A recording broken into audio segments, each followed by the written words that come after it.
Vicepresidente de la Convención Constitucional. Jaime, ¿cómo está? Muy buenas noches.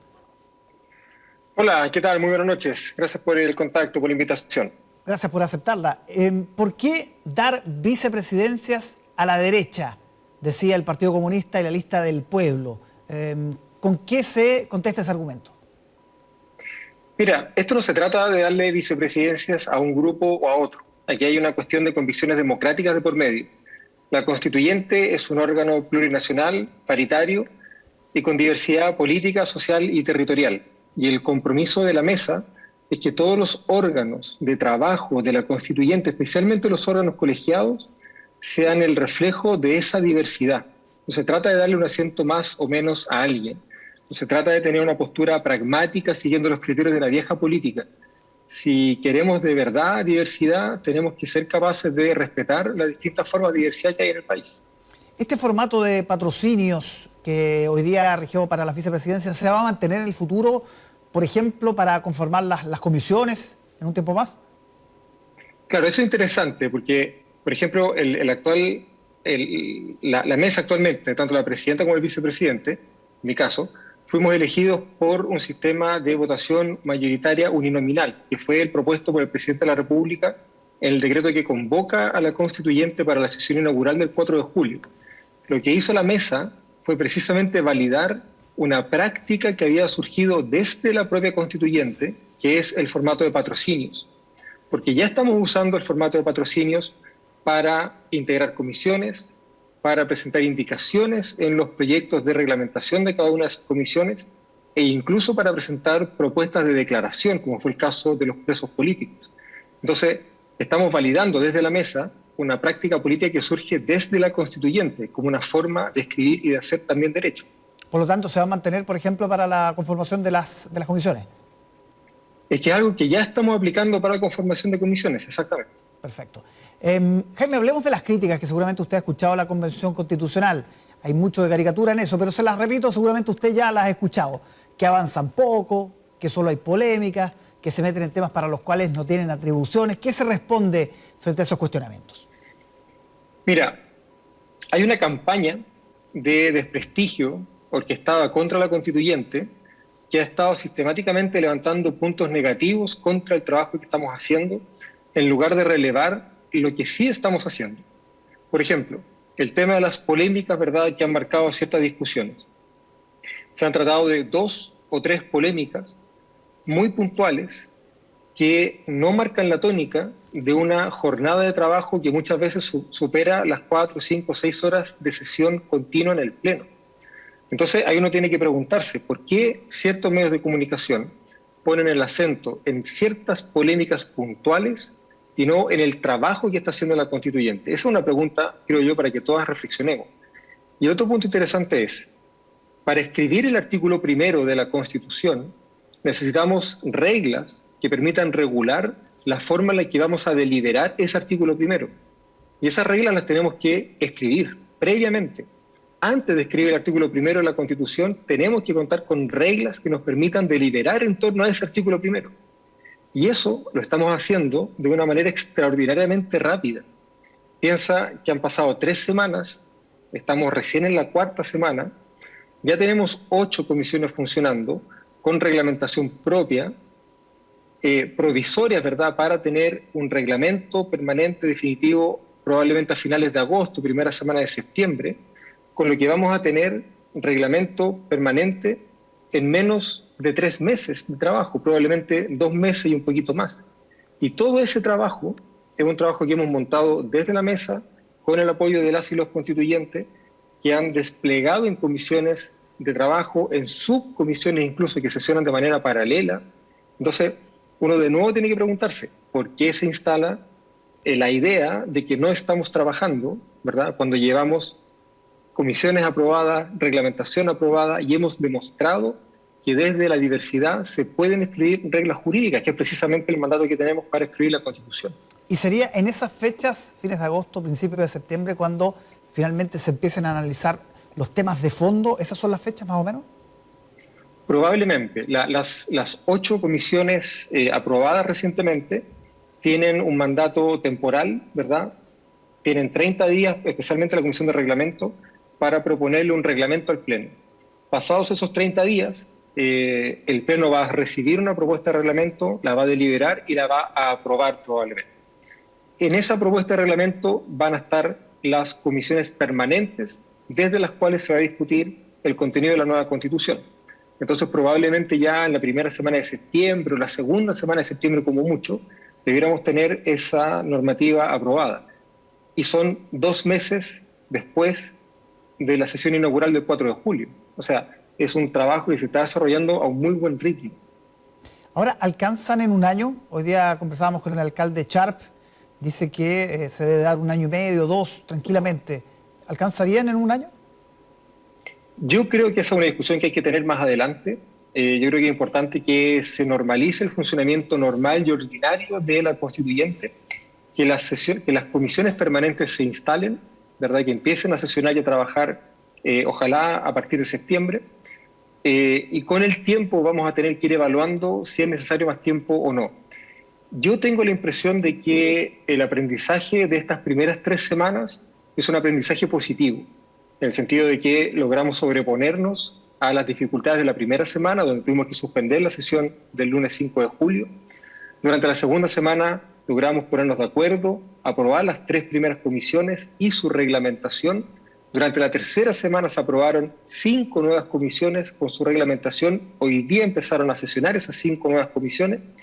Y si uno piensa en cómo se proyecta este trabajo de las primeras 3 semanas sobre los próximos 12 meses, yo creo que uno puede mirar el trabajo que viene y el futuro con cierto optimismo y con cierta esperanza. La discusión que se ha dado también respecto al plebiscito de salida, eventualmente saltarse ese plebiscito de salida, ¿cuál es su postura respecto a eso y sobre el debate que se ha dado? El plebiscito de salida me parece que es una herramienta fundamental para la plena legitimidad de la constituyente, del trabajo constituyente de la nueva Constitución. Me parece que los pueblos de Chile deben tener la posibilidad de manifestarse, ¿verdad?, respecto de la propuesta de nueva Constitución que va a ser la constituyente. Y la verdad que no veo razones para no tener un plebiscito de salida como está contemplado. Y en el día a día, Jaime, ¿cómo ha sido, estar en una mesa, estar dirigiendo sesiones muy distintas, ¿no?, a lo que estamos acostumbrados, muy distintas al Congreso, con muchas más fuerzas? Hoy día un reportaje hablaba de hasta 8 colectivos. ¿Cómo se ordena la pega en el día a día? ¿Cómo ha sido eso? Mira, ha sido un aprendizaje muy, muy bonito para todas, para todos, porque de alguna manera, nos hemos visto obligados a convivir con una diversidad que no habíamos visto nunca. Obligados a convivir con una forma de representación política no tradicional, donde concurren partidos, donde concurren colectivos, donde concurren individuos, donde concurren movimientos sociales, donde concurren pueblos originarios, en clave además paritaria.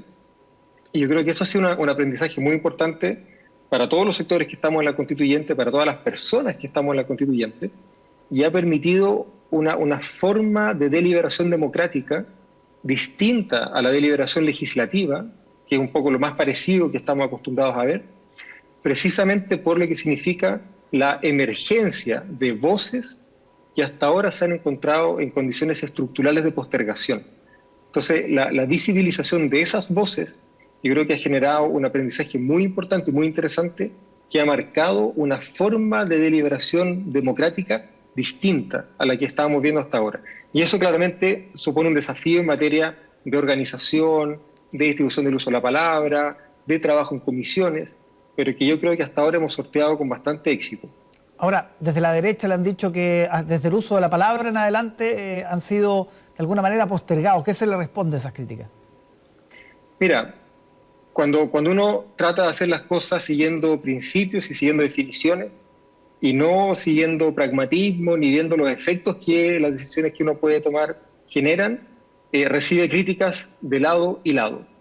Lo cierto es que específicamente respecto del uso de la palabra por parte de las y los constituyentes de Chile Vamos, hay un estudio de la plataforma Contexto que demuestra que a pesar de tener un determinado porcentaje de representación constituyente, esos constituyentes en particular han tenido un mayor porcentaje de uso de la palabra que otros sectores. Por lo tanto, es una falacia argumentativa que forma parte de esa campaña de desprestigio, ¿verdad?, que se ha instalado contra la constituyente y que no tiene ningún asidero en la realidad.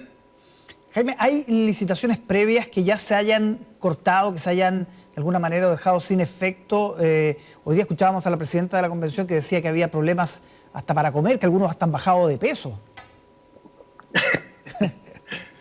Bueno, efectivamente, cuando se instala la constituyente el 4 de julio, venían una serie de contratos y de licitaciones ya adjudicadas que estaban en ejecución antes de que nosotras llegáramos a la constituyente. Durante la segunda semana principalmente de trabajo de la constituyente, es decir, durante la semana del 12 de julio, se instaló un equipo de asesoría técnica, administrativa y financiera que trajimos con funcionarios en comisión de servicios de la Universidad de Valparaíso. Y desde ahí en adelante empezamos a revisar con mucho detalle los gastos asociados a ciertas licitaciones para ver qué tipo de gastos consideramos excesivos, para cortarlos, y especialmente para evitar que se iniciaran nuevos procesos de licitación sin la autorización de la mesa. Y eso es lo que hemos estado haciendo en estos últimos días, principalmente, sobre todo la tercera semana de trabajo de la constituyente. ¿Pero se ha dejado sin efecto algún contrato previo que haya dejado amarrado las Express, por ejemplo? No, un contrato previo completamente no. Lo que sí hemos cortado servicios que forman parte de algunos contratos licitados previamente. ¿Por ejemplo? Por ejemplo, el servicio de café, que tenía una suma absolutamente exorbitante de 2 millones de pesos diarios, y eso decidimos cortarlo la semana pasada. ¿2 millones diarios? Sí. Wow.